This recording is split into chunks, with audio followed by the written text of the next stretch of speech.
El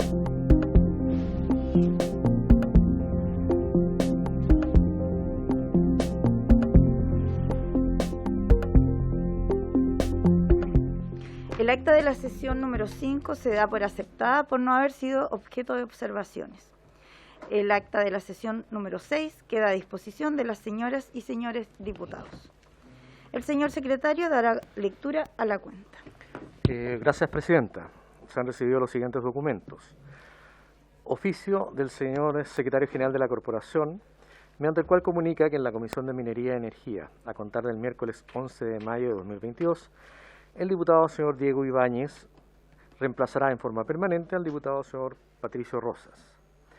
Oficio de su excelencia al presidente de la República, por el cual comunica que retira de su tramitación ante el Congreso Nacional el proyecto de ley iniciado en mensaje que perfecciona el mercado del gas, boletín número 14.796-08.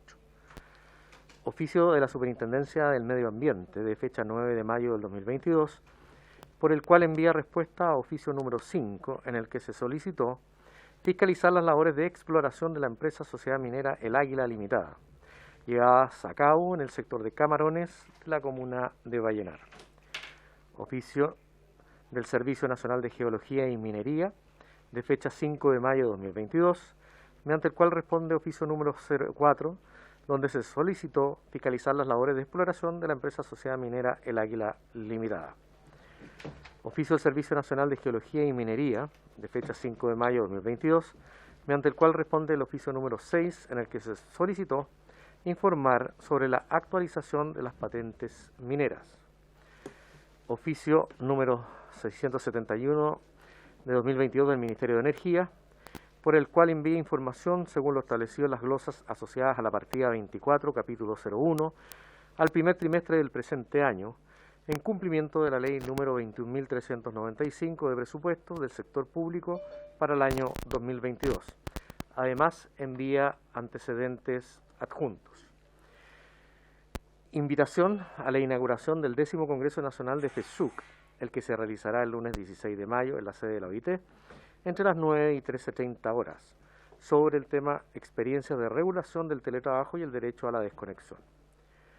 Un correo de la bancada radical liberal, por el cual comunican la propuesta del diputado señor Cosme Mellado para invitar a una próxima sesión de la comisión al señor Pedro Manuel Prado Orellana. Una solicitud de audiencia del director ejecutivo de la Asociación Transmisores de Energía, señor Juan Pablo Moreno, para presentar al gremio y darle a conocer a la comisión temas de relevancia para ese sector. Finalmente, una solicitud de audiencia del director ejecutivo de la Asociación de Concentración Solar de Potencia, señor Cristian Sepúlveda Farfán, con el fin de dar a conocer los atributos de la concentración solar de potencia. Eso es todo, Presidenta. Muchas gracias. ¿Se ofrece la palabra a la cuenta? ¿Me permite hacer una? Sí, claro.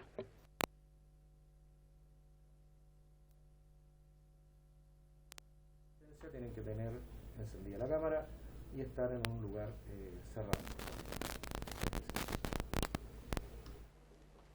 Muchas gracias. ¿Se ofrece la palabra a la cuenta o alguien? Gracias.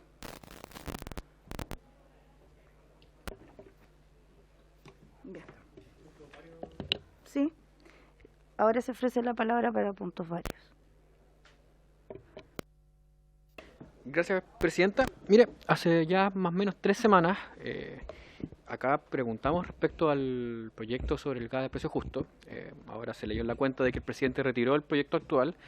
No tenemos fecha para el nuevo proyecto, que se supone que va a perfeccionar este nuevo proyecto. Esto es como una cuenta antes que despegue el cohete. El cohete está por despegar, pero parece que el piloto, parece que los astronautas no quieren subirse porque no tenemos ninguna información de nada. Y sobre ese mismo punto es que hoy día el Mercurio informa de que la semana pasada la Comisión Nacional de Energía ya fijó que cerca de un 45% subirían las cuentas de luz.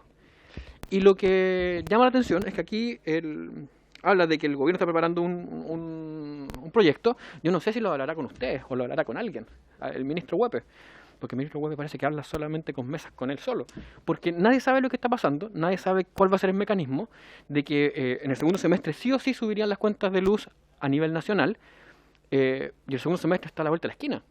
Y si no me equivoco, los tiempos legislativos no son tan rápidos como el ministro Huepe cree. Por tanto, vamos a entrar de nuevo en la misma tónica que pasa con el GAS. ¿Cuándo va a ser este proyecto? Por su intermedio, Presidenta, y pidiendo la unanimidad de la sala, pedirle al ministro Huepe que nos informe cuándo va a presentar este proyecto. Si esto ya parece cuento repetido y que llevan 60 días. O sea, no quiero pensar que va a pasar a los 120. Entonces, me gustaría, por favor, pedir la unanimidad de la sala para que pudiéramos, de la comisión, para que pudiéramos oficiar al ministro y que nos responda. Porque ya hace 3 semanas también se ofició al ministro y no respondió. Entonces, que no mantengan silencio de radio. Más todavía con el Congreso, que se supone que es un poder del Estado, al igual que ellos, y que trabajamos como en conjunto. Ellos son colegisladores. Entonces, ojalá tuviéramos respuesta de ellos. Sí, ¿alguien va, diputado?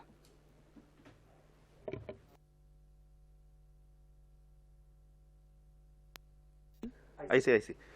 Presidenta, bueno, saludar a usted, a los miembros de la comisión. Y a través suyo, Presidenta, y de esta comisión, me gustaría que NAP nos entregue un informe completo respecto a la situación que están viviendo los trabajadores contratistas. Aquí hay denuncias en años anteriores de prácticas antisindicales. ¿Qué pasa con esas denuncias de prácticas antisindicales?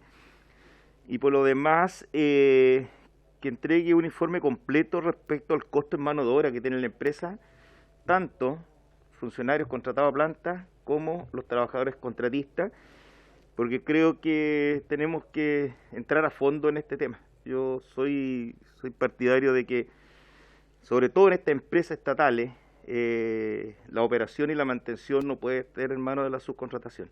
Sé que es un trabajo que a futuro quiero realizar, pero acá constantemente se está maltratando al trabajador contratista. Los contratistas prácticamente se precarizan en el empleo, sus remuneraciones, lo vivimos en Codelco, cuando empiezan a privatizar, cuando digo privatizar, traspasar la operación y la mantención a empresas contratistas, donde después los exgerentes aparecen siendo dueños de esta empresa. O sea, aquí yo tengo una visión de que el subcontratista no baja el costo de la mano de obra de la empresa, sino que ahí hay una buena torta que se le lleva a un grupo empresario. Y a mí me gustaría por lo menos tener toda esa información bien transparente para nosotros también poder emitir una opinión. Y ojalá, Presidente, yo solicito que la Federación Nacional de Trabajadores de Contratistas de NAP lo podemos tener en la próxima sesión nuestra, para que ellos expongan y también que tengan la oportunidad de nosotros hacerles ciertas consultas. Gracias, Presidente. ¿Alguien más? Bueno, con respecto a la solicitud del diputado para pedir la información, ya que se ha retirado el proyecto, yo creo que vamos a hacer la solicitud. No sé qué dice el resto de los diputados. ¿Les parece? ¿Sí? Ok. Y también me comprometo a generar la comunicación para que podamos tener de manera más rápida, espero, la información. Y respecto a lo que dice el diputado, podemos entregar el oficio para ver lo que está pasando ahí en el para que quede anotado y lo podamos. ¿Le parece? E invitar a los... Sí, y aparte invitar al sindicato de los subcontratistas. Exacto, de NAP. ¿Sí? Para que Queda en acta entonces. Ok. En esta sesión, esta sesión tiene por objeto tratar la siguiente tabla. Vamos a recibir a los expertos israelíes en recursos hídricos, señores Yexel Lifshitz y Diego Berger, a fin de que expongan su experiencia profesional en la gobernanza hídrica, así también de la Embajada de Israel, la encargada de Asuntos Económicos, señora Tatiana Roskovich, encargado de Asuntos Políticos, el señor Ethan Block, y la traductora, señora Jacqueline Jaime.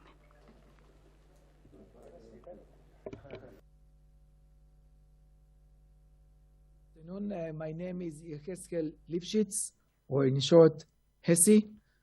I would like to thank you very much for having us in your very important committee.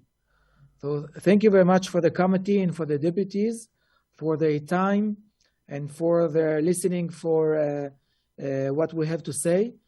We came all the way from Israel to strengthen the friendship, deep friendship between Israel and Chile, and try to share our experience and knowledge about water scarcity that we know that you are facing in Chile for more than a decade. Israel is well known and famous for handling and treating water scarcity for many, many years. Israel managed to build a sustainable water sector for domestic houses, for domestic sector, and also for agriculture. We had a lot of difficulties to reach this situation. But today we can tell you that we managed to build a very progressive and very efficient water sector with 24/7 potable water supply for domestic sector and a thriving agriculture sector and also for industry. We managed to do that let's say in four main topics. First one is water saving. In Israel, water saving or preventing water leakage is a very strong topic and very efficient. The second one is desalination. In Israel, about 80% of the water for the domestic sector comes from desalination. The third one is water reuse. We treat the sewage, the black water, and we treat the sewage, and then it is being taken for agriculture. We treat the sewage actually as another source of water for agriculture. Without having the black water, the treated black water, we would not have enough water for the agriculture sector. So I would like to thank you again. Thank you again for your time and your efforts that you are doing. From our meetings, Y de nuestra reunión, otros días y las reuniones, otros días y hoy entendemos que Chile está dando varios pasos para enfrentar la escasez hídrica. En Israel, solo una entidad está a cargo del suministro de agua y de las tarifas y de la regulación hídrica. About 20 years ago, after a very severe crisis that we had in Israel, después de una crisis muy aguda que tuvimos en Israel, we will be delighted to con share mucho our gusto experience compartiría nuestra experiencia en Chile in order to save para time, in order to struggle together with the water scarcity y enfrentar and juntos face la climate escasez change. hídrica Thank y you very much. enfrentar el cambio climático. Muchas gracias. Diputado.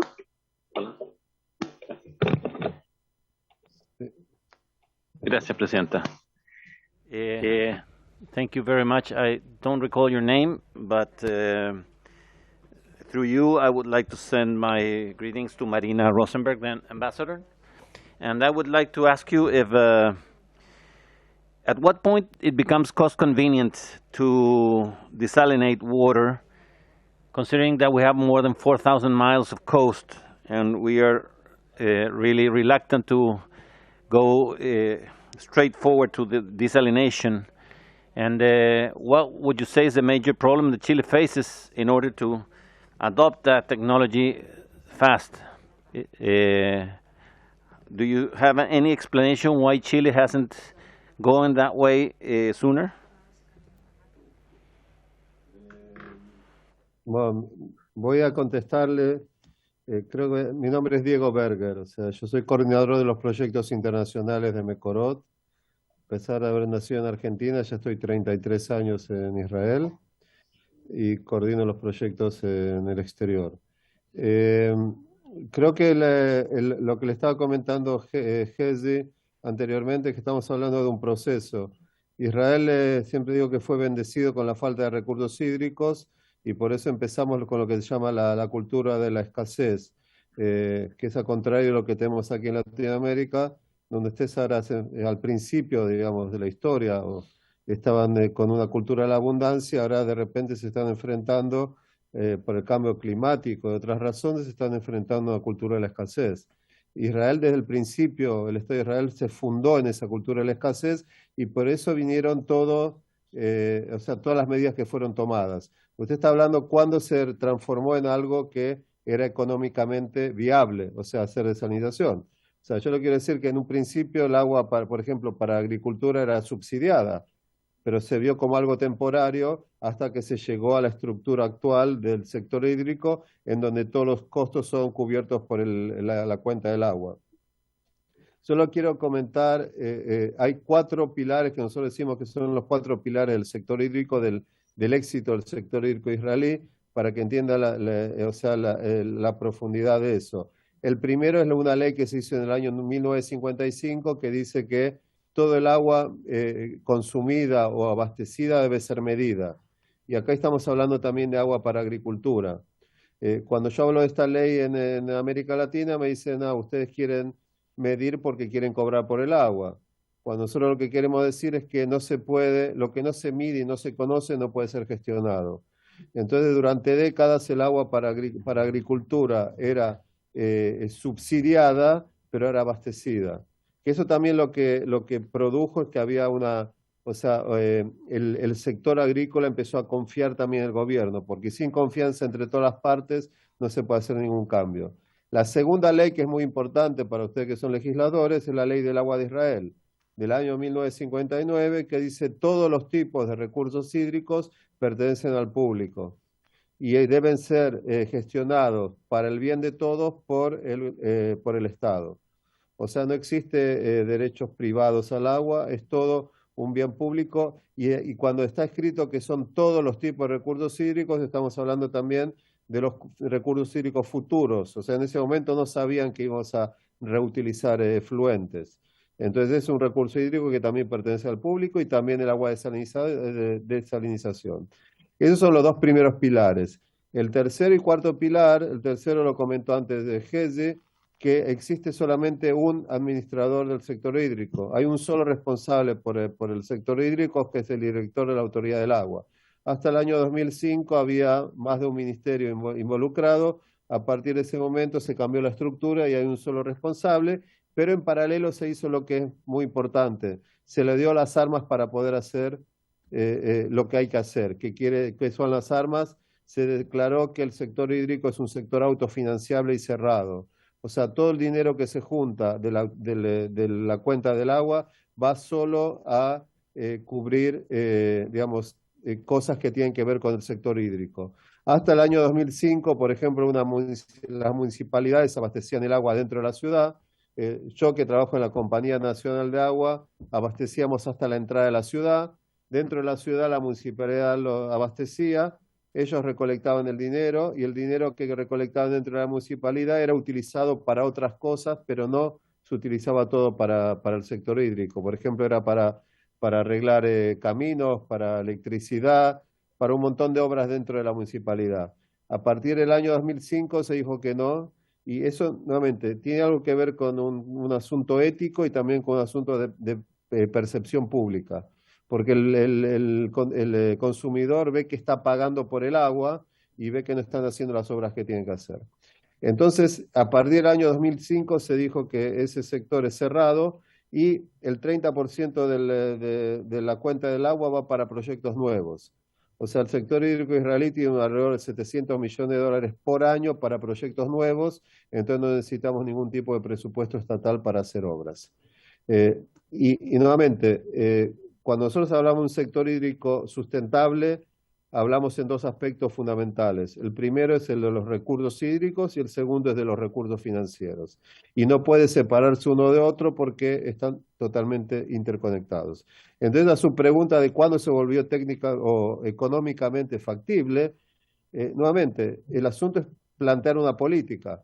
Cuando Israel le empezó a dar a la agricultura agua, que decidió desde el año 60 abastecer agua a la agricultura, agua potable. ¿Por qué? Porque decía que así el agricultor va a poder usar irrigación, por ejemplo, por goteo, que necesita agua de mejor calidad, para poder incentivar al agricultor, pero también le dijo al agricultor, ahora te estoy subsidiando el agua, pero de aquí a 10 años vas a tener que pagar el agua, el precio total. Entonces, se hicieron procesos claros en el que se le dijo cuánto tiempo van a empezar a pagar. Entonces ahí tiene un claro incentivo para el sector, digamos, al agricultor en ese caso, para ser más eficiente. Ahora el sector hídrico es totalmente cerrado, o sea, hay un incentivo a ser más eficiente porque al ser más eficiente se bajan los costos de producción y el consumidor va a tener que pagar menos en la cuenta del agua. Nada más como ejemplo, desde que se empezó a desalinizar a gran escala las plantas desalinizadoras en el mar Mediterráneo, en el 2005, las pérdidas en las redes estamos en un promedio de 15%. ¿Y por qué era eso? ¿Por qué se comenzó a desalinizar en ese momento? Porque el Ministerio de Economía hasta entonces se oponía a desalinizar en gran escala hasta que las pérdidas dentro de las redes no sean un 15%. Y porque eso tiene que ver con también un problema ético y un problema de eficiencia. No vamos a poner en la red el agua más cara que existe con una pérdida grande. O sea, hay ciudades del mundo que tienen 50% de pérdidas, desalinizan y para cubrir los costos en realidad tendrían que vender el agua por el doble de lo que la están comprando, solamente para cubrir el costo. Y con el dinero que hay desde el 2005 dentro del sector hídrico se redujeron las pérdidas de un 15% a menos de 10% a nivel de las ciudades. O sea, podría seguir hablando 3 horas, pero me imagino que tendrá algún tipo de pregunta.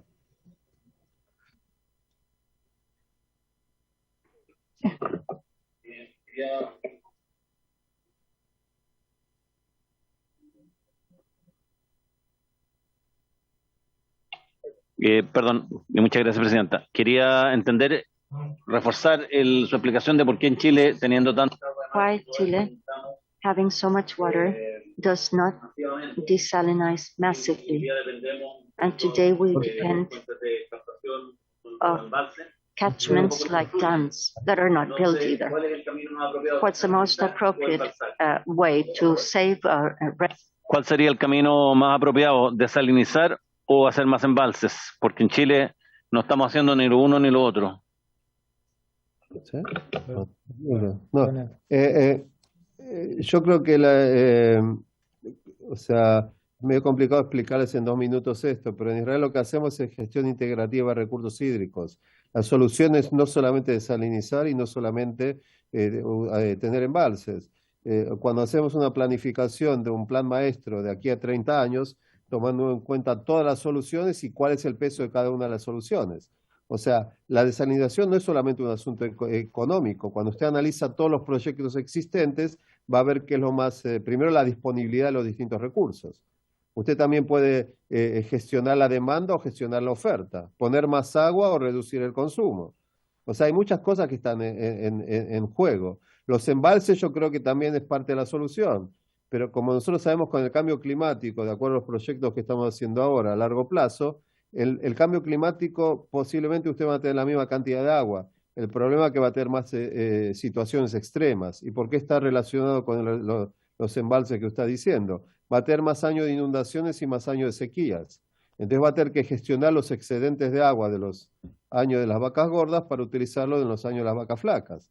El asunto es si los embalses que ustedes tienen ahora es suficiente o, por ejemplo, como hacemos en Israel, pueden inyectar ese agua o infiltrar dentro del acuífero, que es un tipo de embalse, un reservorio también existente. Para utilizar ese tipo de reservorios o utilizar los acuíferos en ese nivel, entonces tiene que también tener un estudiar geología, hidrología para ver dónde lo puede hacer. Pero lo que quiero reforzar aquí es que la solución es una combinación de distintas cosas. No es que solamente la desalinización es la solución mágica aquí. Es la combinación de todo lo que tiene que hacer. No sé si es clara la visión. Gracias. Diputado Tapia. Sí, bueno, una consulta. Ustedes ya que tienen harta experiencia, felicitarle por todo este proceso que tienen. Claro, nosotros creo que estamos muy atrasados ahora como que estamos reaccionando producto de los cambios climáticos, la falta de lluvia y una serie de condiciones que nos tienen como país súper preocupados. Bajo su experiencia, porque acá uno escucha muchos comentarios, a veces inclusive analistas que dicen cuáles son los efectos negativos de las plantas desaladoras. Yo he leído también de que no hay efectos negativos si se hace como corresponde, pero me gustaría que usted nos diera un poquito, por parte de su experiencia, todo lo positivo. Bueno, sabemos que lo positivo es tener agua, asegurar una fuente de agua importante, especialmente en estas zonas nuestras y en el desierto que nosotros tenemos, que es el desierto más árido del mundo, y qué complicaciones podríamos tener al ecosistema. Esa pregunta me gustaría que me la pueda responder. Bueno, esta pregunta nos viene haciendo desde el lunes que llegamos aquí. O sea, estamos 2 días, creo, respondiendo a distintas variedades de esta pregunta.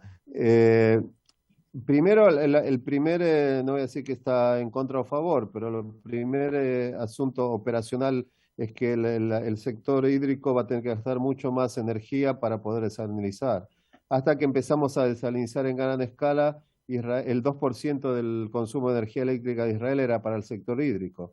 A partir de que empezamos a desalinizar en gran escala, ya llegamos al 7%, porque cada metro cúbico de agua desalinizada requiere entre 3 y 3,5 kWh.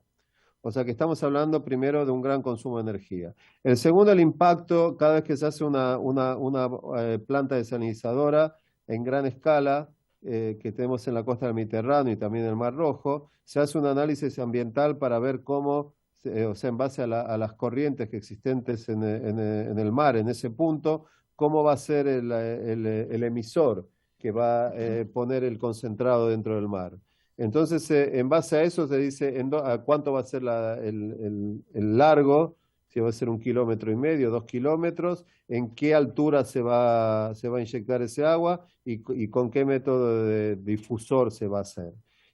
Usted puede ver los datos de monitoreo que se viene haciendo desde el año 2005 hasta ahora y puede ver que la influencia es mínima en eso.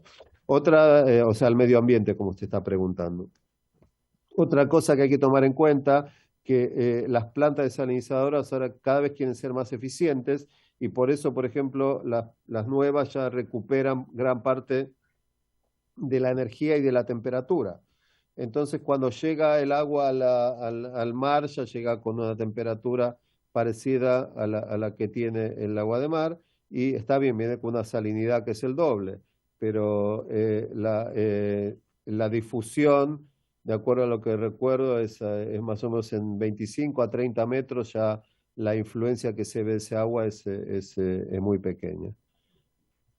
No sé si responde eso a... Pero tiene muchos lugares en que puede ver los datos. O sea, no es que una planta que está usando 2 años. La más nueva o sea, tenemos del año 2005 hasta ahora muchas plantas grandes y usted está invitado para poder ver que se hicieron trabajos para ver cuál es la influencia. O sea, no es secreto lo que se tiene ahí. ¿Está bien? Sí, muchas gracias. Con respecto al proceso que llevan hoy día en las desaladoras, nos interesaría saber el tipo de energía. ¿Utilizan energías limpias? ¿Cómo ha sido el proceso en el cambio? Un poco más de información en el proceso. Si nos puede explicar, por favor. איזה סוג אנרגיה? אני יכול... איזה אנרגיה משתמשים בישראל? כן. אז תן אני עונה. להתפלה. התפלה, okay. So we'll go back to English. Okay. So in Israel, we produce the electricity mainly from natural gas. Okay, and also we set a goal for the year 2030 that 30% of the electricity will be produced from solar panels. We don't have wind in Israel. We have a small amount of wind, so we have some wind turbines, but most of the renewable energy is produced by solar panels because we have a lot of sun in Israel. So actually, the desalination plants are consuming electricity from the grid. Some of them has a small power plant nearby the desalination plant that is operated by natural gas. But I guess you are asking about the energy consumption of the desalination plants, because of course they need a lot of energy to produce water. We encourage the owners of the desalination plants to reduce the energy consumption as much as they can, because by that they can reduce the price they sell the water to the government. So for building every desalination plant, we have a public tender, and the lowest price, of course, is the winner for building the desalination plant. That's why they want to be very competitive. They want to reduce their costs as much as they can in order to give a competitive price to the government. That's why during the last 15 years, every cubic meter that is produced in a desalination plant started with 3.5 kilowatt hour for every cubic meter. And today we use only between 3 to 3.2 kilowatt hour for every cubic meter. So they're becoming more and more efficient.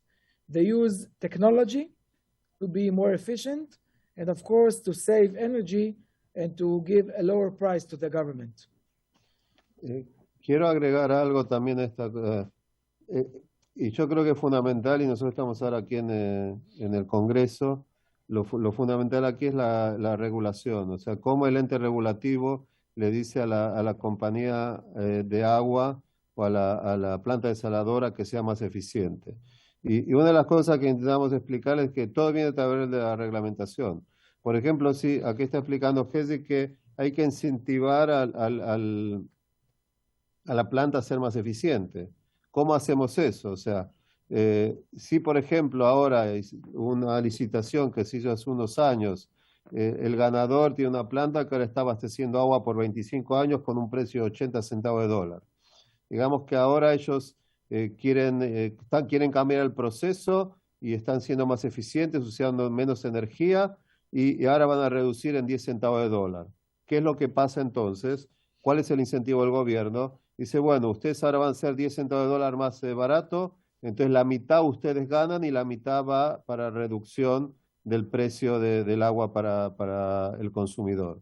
O sea, es un incentivo para el productor para ser más eficiente, y por el otro lado también para que el pueblo gane o el consumidor gane con la reducción del costo de la desalinización. O sea, lo que ustedes siempre, y lo mismo, por ejemplo, con la reducción de las pérdidas dentro de la red.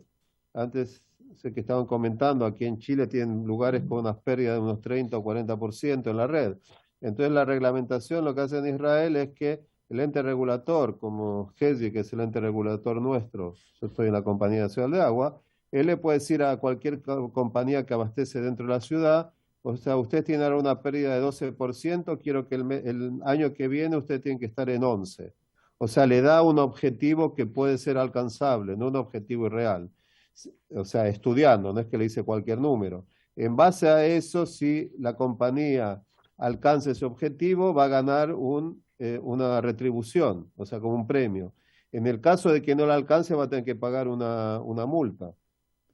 O sea, está siempre todo el asunto como dándole la zanahoria o el palo. O sea, la idea es que el ente regulador tiene que ser suficientemente sabio para poner objetivos que son alcanzables para que todos ganen. Por un lado, la compañía que está abasteciendo agua, y por otro lado, todos los consumidores.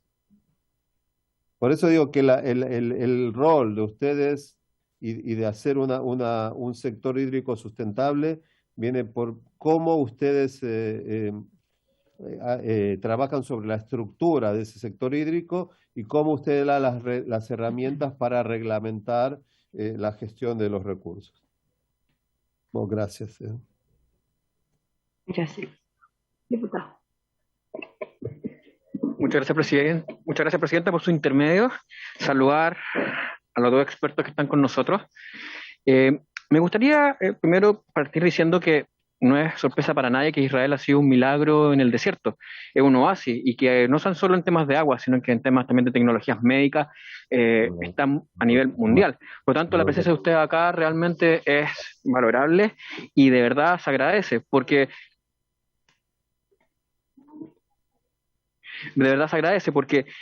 respecto justamente al tema del agua, siento de que la discusión se lleva casi siempre a hablar de desalinizar el mar, de empezar a buscar la fórmula de sacar agua al mar, pero hay un punto que ustedes han puesto en su presentación respecto, por ejemplo, al tratamiento de aguas grises y negras, que en Chile tiene un tratamiento que es bastante bajo, mucha de esa agua finalmente no se trata y se pierde. Y segundo, entiendo que ustedes en algún momento de su historia decidieron que tenían que arreglar primero la red, que tenían que, si querían avanzar para poder tener más agua, si podían tener una eficacia, lo primero que había que hacer era volver a lo esencial, que era que las cañerías funcionaran, algo que en Chile no sucede. Entonces, ¿qué es lo que a mí me llama la atención? La mayoría de las preguntas hacia ustedes, hacia los expertos, es hablar respecto a cómo traemos tecnología nueva para poder tener más agua, pero la pérdida de agua que vamos a tener va a seguir siendo la misma, por lo tanto la tecnología se nos va a encarecer. Entonces, finalmente va a ser tan cara producir agua en Chile, porque tan mala la red, porque no se han tomado los resguardos, que me gustaría saber qué es lo que ustedes han opinado y cómo han hecho para poder avanzar en eso, porque me llama mucho la atención que siendo ustedes un país que precisamente no es un país del ala socialista, dijeron, bueno, el Estado que se haga cargo del agua.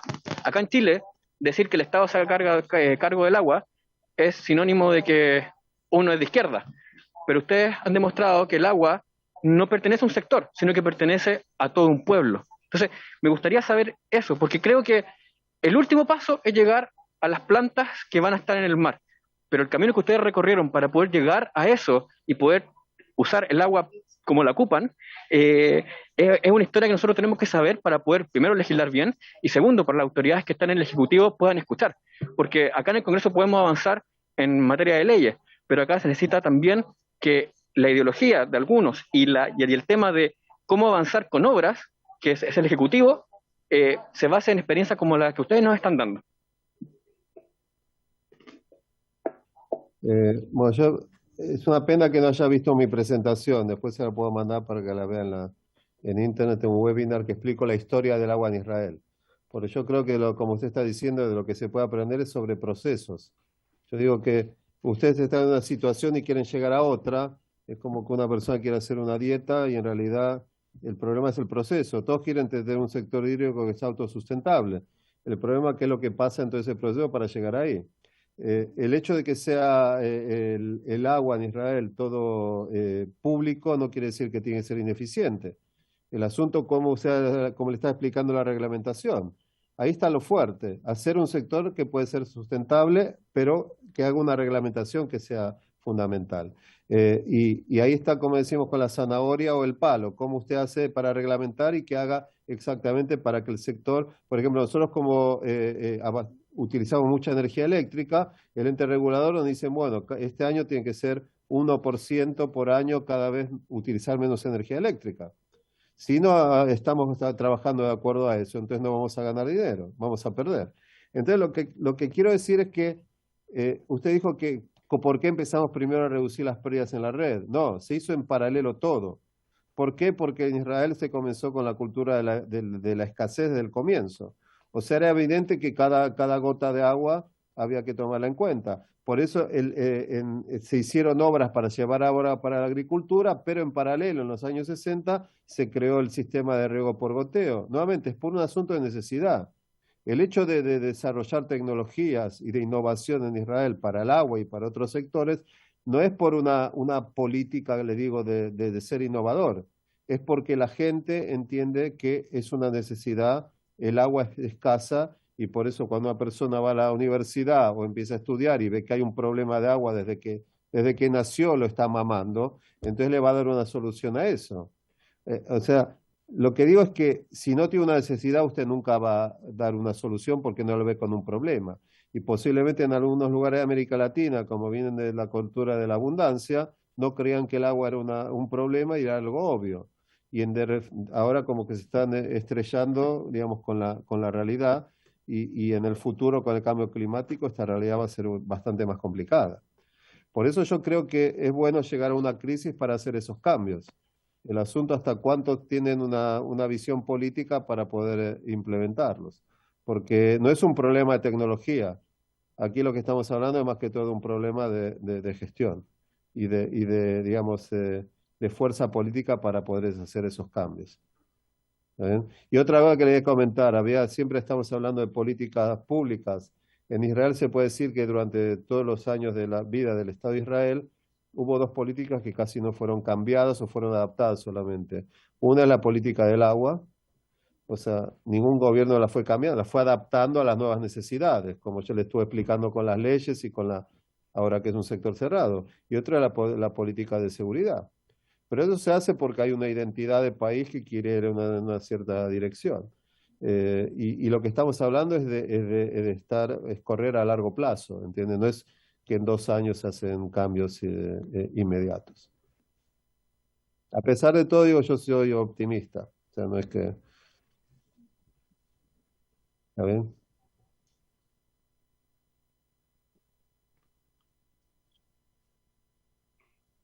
Ok, gracias. ¿Algún otro diputado va a pedir la palabra de los que están online? ¿No? Ok. Entonces no hay más preguntas. Queremos agradecer perdón. Aquí hay una... Solamente una solicitud, porque había dicho que había hecho una presentación. A ver si la presentación nos hace llegar para tener más claridad. Solamente. Sí, la podemos mandar. Si no hay problema. Pero también estoy a su disposición si quieren preguntas, no hay problema. Creo que nuevamente vemos a Chile como un país amigo y creo que la concentración tiene que ser no solamente en lo que tiene que ver con tecnologías e innovación, sino principalmente en crear un sector hídrico sustentable que naturalmente va a fomentar la innovación y la tecnología por un asunto de necesidad, no por otras cosas.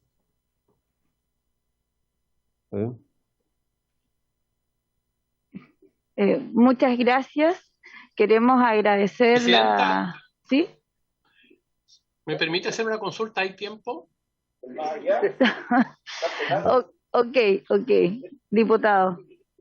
Es que estaba escuchando y me salgo un poquito de la materia, pero es muy relevante y se va a comenzar a discutir en Chile. Quisiera preguntarle la experiencia a estos señores en respecto de las modalidades y los porcentajes o cantidades en relación a la producción total de almacenamiento de energía que se esté usando en Israel, particularmente el almacenamiento, no sé, pues, uno de los sistemas de almacenamiento es precisamente el agua, ¿cierto? Para almacenar fundamentalmente energía solar, para usarla en los periodos que no hay, obviamente, sol u otro tipo de energía renovable o cuando no hay viento. En Chile tenemos un desafío notable en esa materia, estamos generando hasta el 50% algunos días con energías renovables no convencionales, particularmente energía solar, fotovoltaica y eólica, y se quieren generar las capacidades para lograr sistemas de almacenamiento de energía. Va a haber una discusión legislativa de esa materia, y sería relevante pedirles la opinión a propósito de su experiencia en esa materia. Gracias. Well, we'll go back to English now.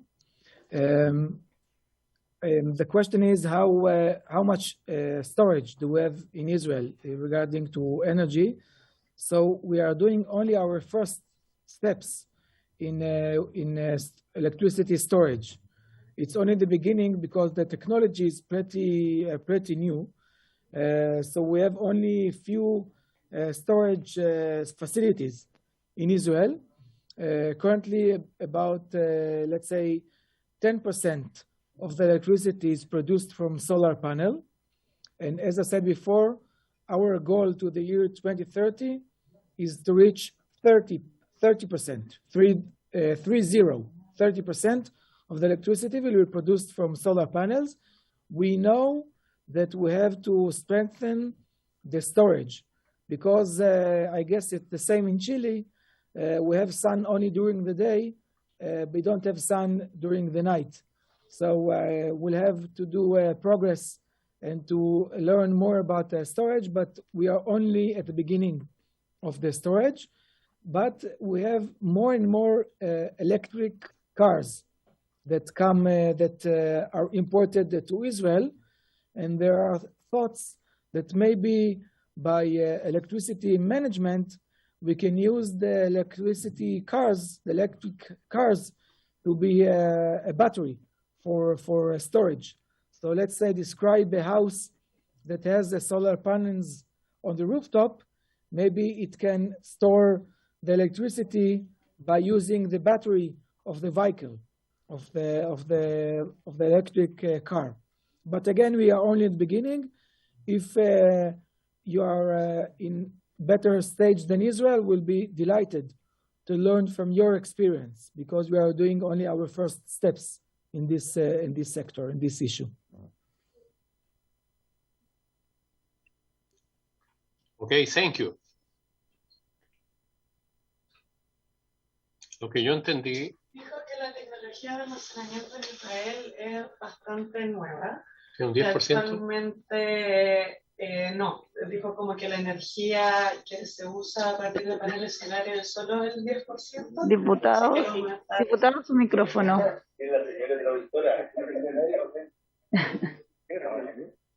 Ya. Sí. Ok. Bueno, no hay más, tenemos otro. Después le vamos a traducir a Jaime Mulera. Después le cuento. Sí.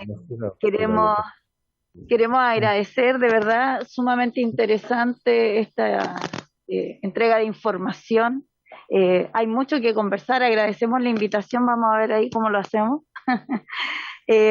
Pero nos quedamos con altas tareas legislativas también, por supuesto, con respecto a lo que nos han explicado. Así es que muchas gracias, esperamos tenerlos en algún minuto en la medida que nosotros vayamos avanzando en este proceso de la comisión. Muchas gracias a ambos. Se agradece, de verdad. Muchas gracias. Thank you very much.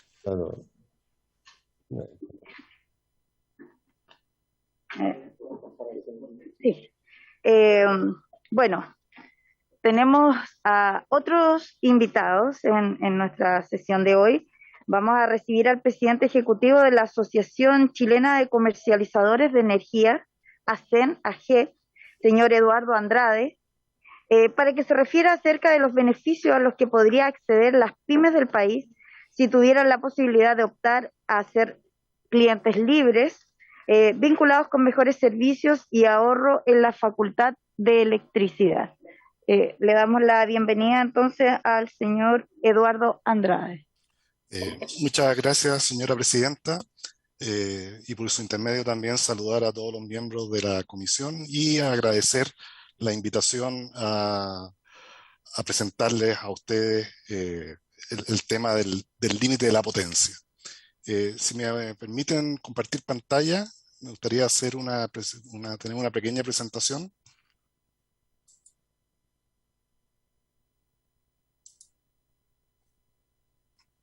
¿Ya?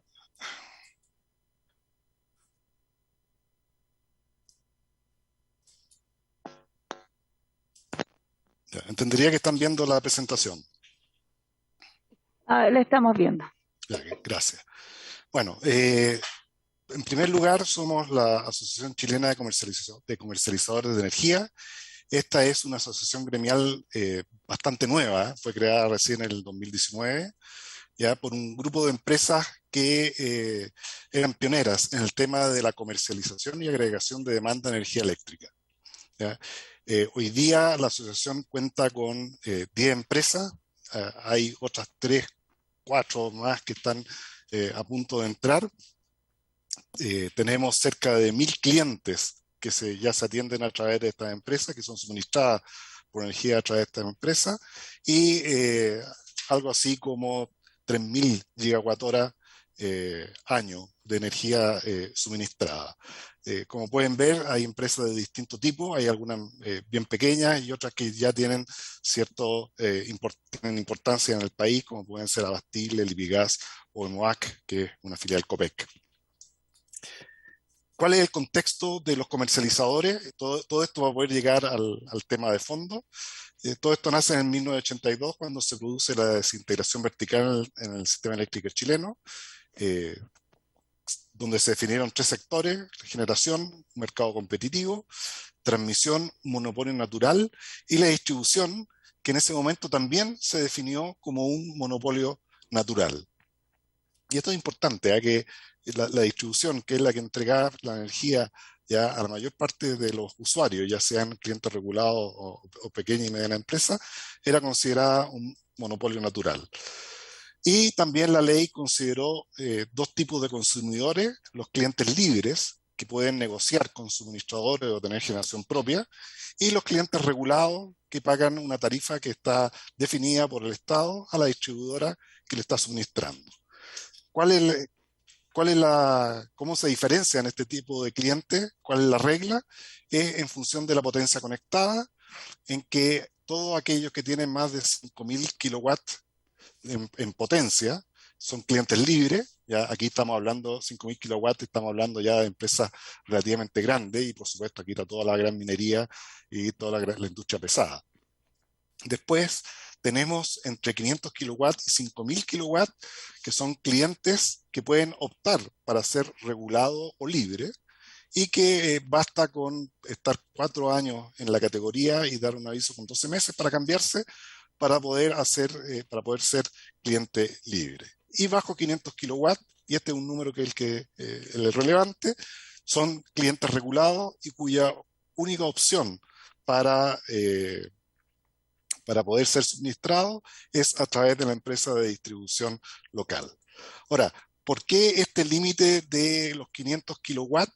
Porque al momento de la ley, o sea, estamos hablando del año 1982, la única alternativa de suministro para todos ellos era la empresa distribuidora local, y se consideraba que había que proteger a los clientes contra este monopolio natural, que era la distribuidora local, y se les asumía entonces a los clientes regulados que no tenían una capacidad de negociación para poder enfrentarse a la empresa distribuidora.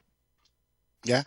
Es en ese contexto que nacen los comercializadores de energía, que ya en el año 2015, aprovechando que los costos de energía, de producción de energía, empiezan a bajar en forma importante en el país, y no solamente importante, yo diría dramática. O sea, si uno recuerda, costos marginales de 180 o 200 dólares por hora era algo, por megawatt hora, era algo típico, y cuando en condiciones normales, estamos llegando a valores de 30, 40 dólares por megawatt hora. Valores que no eran traspasados a los clientes regulados, por cuanto ellos tenían sus tarifas fijas por el Estado.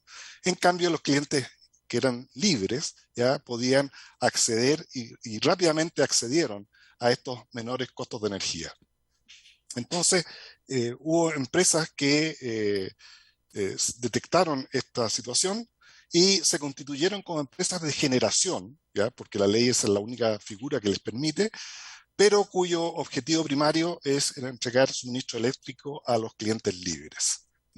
Y entonces la idea era entregar mejores servicios, mejor atención comercial y un suministro de energía competitivo a quienes hasta ese momento eran clientes libres, pero que no tenían opción de elegir, porque su única opción era la empresa de distribución.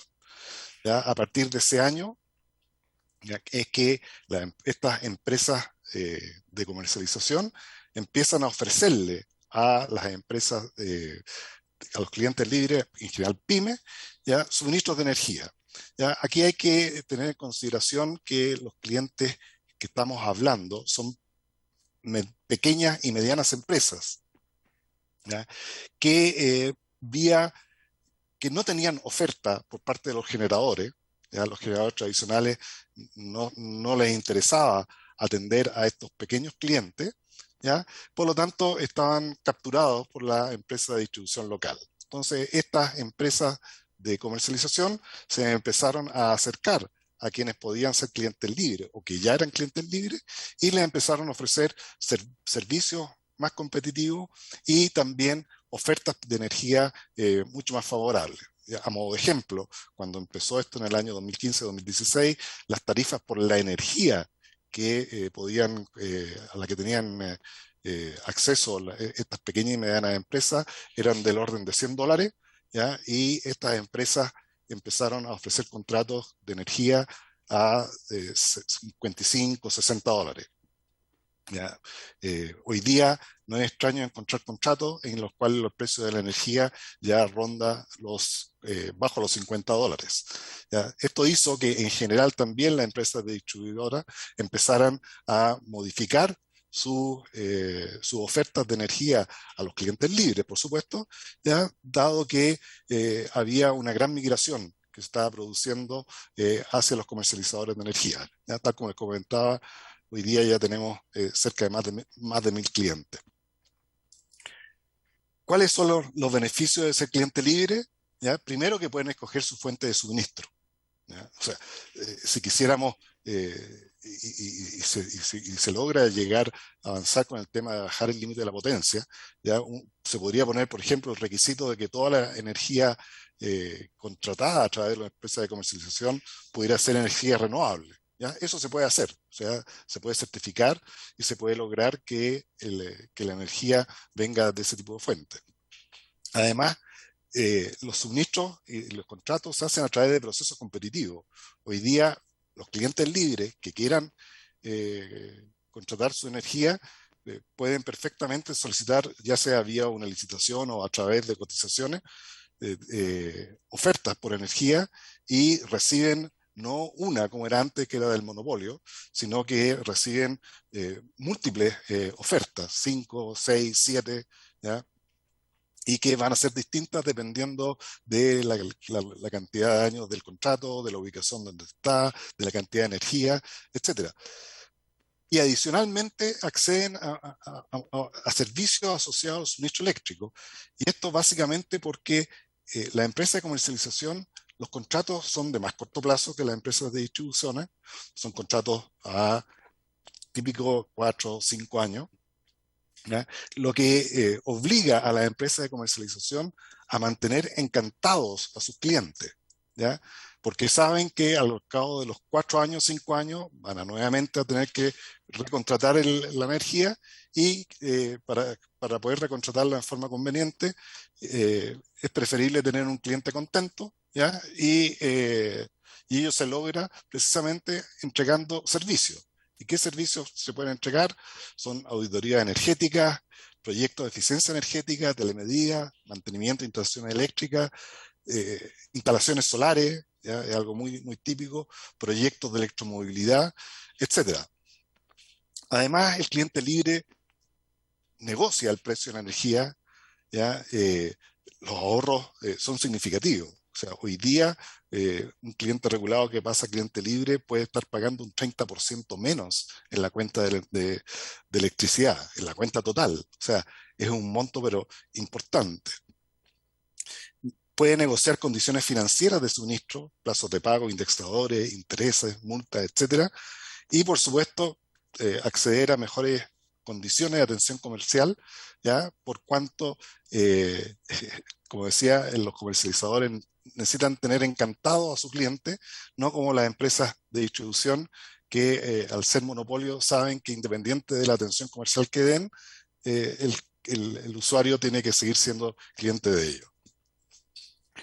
Entonces yo comentaba que el límite para ser cliente libre son 500 kilos, ¿ya? Bajo 500 kilos no pueden ser clientes, y aquí se dan situaciones bien especiales. O sea, vemos, por ejemplo, un frigorífico que tiene una potencia conectada de 550 kilos, ¿ya? En la sexta región, puede acceder a tarifas que son, tal como hemos mostrado, ya tarifa de energía eléctrica 30% inferior a la que tiene un vecino otro frigorífico, pero que es un poco más chico, que tiene 450 kilos de potencia conectada, ¿ya? Entonces, imaginen cómo se siente el dueño del frigorífico del chico, ¿ya? Viendo que el más grande tiene una tarifa eléctrica que es mucho más barata y siendo el insumo eléctrico una parte importante de sus costos de producción. Entonces, ¿por qué se debe bajar el límite de 500 kilowatts? Bueno, los clientes regulados no poseen capacidad de negociación ni tampoco pueden elegir, ¿ya? Están sometidos al monopolio de la distribución, ¿ya? Lo que ya señalé, los comercializadores con energía más barata permiten rebajas de hasta un 30% en el cuenta de electricidad, ¿ya? Y si se baja, perdón, ahí se me fue. Y si se bajara el límite de 500 kilowatts, si se bajara solamente de 500 a 400, tendríamos un beneficio para aproximadamente 32.000 pymes, ¿ya? Que podrían tener la oportunidad de elegir y de optar a esta reducción. En alguna presentación por ahí comentamos que esto es lo mismo que un FOGAPE dirigido a las pymes, pero que al Estado no le cuesta un peso, ¿ya? Esto va en ayuda directa a las pequeñas y medianas empresas, ¿ya? Aquí estamos hablando de empresas que pagan cuentas de energía de 5 millones, 6 millones, 4 millones, ¿ya? O sea, no estamos hablando de la gran industria ni mucho menos, ¿ya? Estamos hablando de las pequeñas y medianas empresas en las cuales bajarle un 30% a la cuenta de energía, o sea, pensé una empresa que paga 4 millones, le bajan un 30%, ¿ya? Se ahorra 1,2 millones, ¿ya? Monto que le alcanza para resolver los problemas que pudiera ocasionarle, ¿ya? Por ejemplo, la subida del sueldo mínimo, ¿ya? Y algo que es muy interesante, ¿ya? Que el gobierno puede bajar el límite de la potencia sin ninguna modificación reglamentaria y ninguna modificación legal, ¿ya? Está indicado ya en la Ley General de Servicios Eléctricos, en el artículo 147, que el Ministerio de Energía podrá rebajar el límite de 500 kilowatts indicado en esta letra, previo informe del Tribunal de Defensa de la Libre Competencia. O sea, el Tribunal de la Defensa de la Libre Competencia se tiene que pronunciar sobre si hay o no hay competencia, ¿ya? Y resulta que eso ya está demostrado.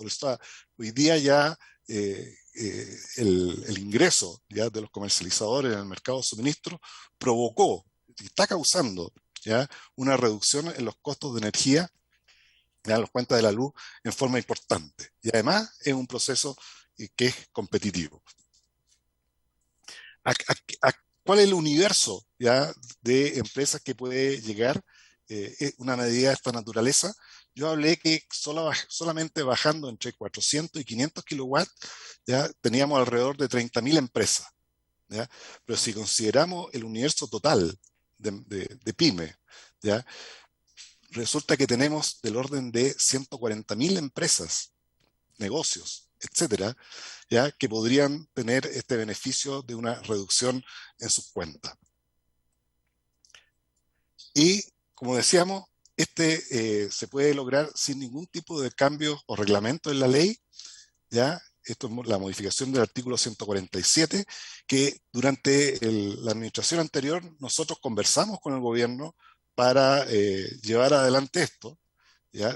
Hicimos unas mesas de trabajo, discutimos todos los pros y los contras, y finalmente, no obstante que nos dijeron que encontraban lógica ir adelante con esta medida, la agenda legislativa que tenían en ese momento no hacía aconsejable avanzar en este punto, ¿ya? Nosotros pensamos que la ayuda que significa para las pymes el poder optar a estas reducciones de costos y a esta mejora en los servicios que trae aparejado, ¿ya? Es de alto impacto, ¿ya? E incluso, ¿ya? Puede empalmar perfectamente con una modificación legal que debería en algún momento entrar a discutirse sobre la ley eléctrica, especialmente en lo que se refiere a regulación, y empalmar para que hasta los usuarios residenciales ya puedan llegar a optar a este tipo de tarifas más convenientes y optar a ser suministrado a través de un comercializador. Las objeciones principales que hay con respecto a esta medida es qué pasa con los contratos que hay entre las generadoras y las distribuidoras, los que licita todos los años o cada cierto número de años la CNE, y nosotros hemos hecho estudios que este proceso de bajar la potencia conectada de 500 kilos hacia abajo es marginal, ¿ya? Y es de corta duración, ¿ya? Para los contratos que, por supuesto, hoy día están firmados, ¿ya? Entonces, tenemos una propuesta, ¿ya? Que es de alto impacto, ¿ya? Para las pymes, y que a objeto de que no afecte demasiado a los contratos existentes, es que se haga en forma gradual. Esto es ir bajando la potencia conectada 100 kilowatts cada año. Hay experiencias en otros países, ¿ya? Nosotros hemos conversado con nuestros símiles de España, hemos conversado también con Inglaterra, donde la figura del comercializador ya es una figura reconocida en forma legal y que muestra que no hay una estampida, ¿ya? De clientes regulados a clientes libres, ¿ya? Una vez que este mercado se libera, sino que es bien paulatina, es lenta, ¿ya? Lo que asegura la gradualidad que tendría el bajar la potencia y sus efectos sobre los contratos existentes, sobre las tarifas existentes, ¿ya? Nosotros hemos hecho un estudio que en un escenario de movilidad alta, ¿ya? Estamos suponiendo que alrededor del 20% de las empresas que están entre 500 y 400 kilowatts se cambiarían el primer año, ¿ya? Lo que implicaría algo así como 6.000 usuarios cambiándose, ¿ya? Ahí le estamos presentando una tabla de este estudio donde hemos hecho en forma gradual, hemos ido reduciendo 100 kilos con un escenario de movilidad alta, ¿ya? Y al cabo de 6 años tenemos ya cerca de 33.000 empresas pymes beneficiadas con una medida de esta naturaleza. En la presentación que lo acabo de presentar, que las tienen todos ustedes, se encuentran también otros datos anexos, ¿ya? Y que dan cuenta de otros modelos. Entonces, señora presidenta, eso es lo que queríamos presentar, ¿ya? Y hacer hincapié, ¿ya? De la conveniencia de avanzar, de que el Ejecutivo avance en esta reducción en la potencia conectada, que podría ser de gran ayuda, ¿ya? Para miles de pymes en el país. Muchas gracias, don Eduardo. ¿Algún diputado quiere hacer una consulta de los que está? ¿Ninguno? Está disponible la presentación. Ya, queremos... Ok, un segundo, vamos a escuchar al diputado Lonta. Muchas gracias, presidenta. Agradecer la exposición de Eduardo. Yo tuve la oportunidad de juntarme con ACEN hace algunas semanas y agradezco la disposición, presidenta, y también de los diputados y diputadas de la comisión de poder recibir el día de hoy. La verdad es que lo que ellos plantean es algo que uno podría decir de sentido común. ¿Cómo es posible que todavía existan monopolios cuando puede haber mayor competencia?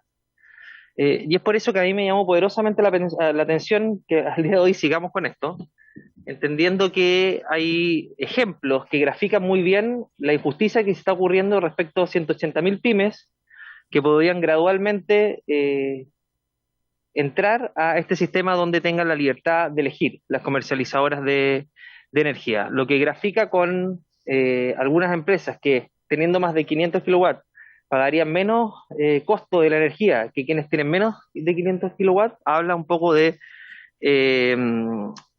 ese elemento que en definitiva es necesario erradicar, entendiendo que en un momento nuestro país quizás necesitó protección para la pequeña y la mediana empresa, sobre todo entendiendo que habían precios abusivos, pero en este caso ya estamos en el otro lado, es decir, hay contratos de adhesión que en definitiva las pymes tienen que suscribir, existiendo la posibilidad de tener libre competencia en un mercado donde hay cada vez mayor cantidad de actores.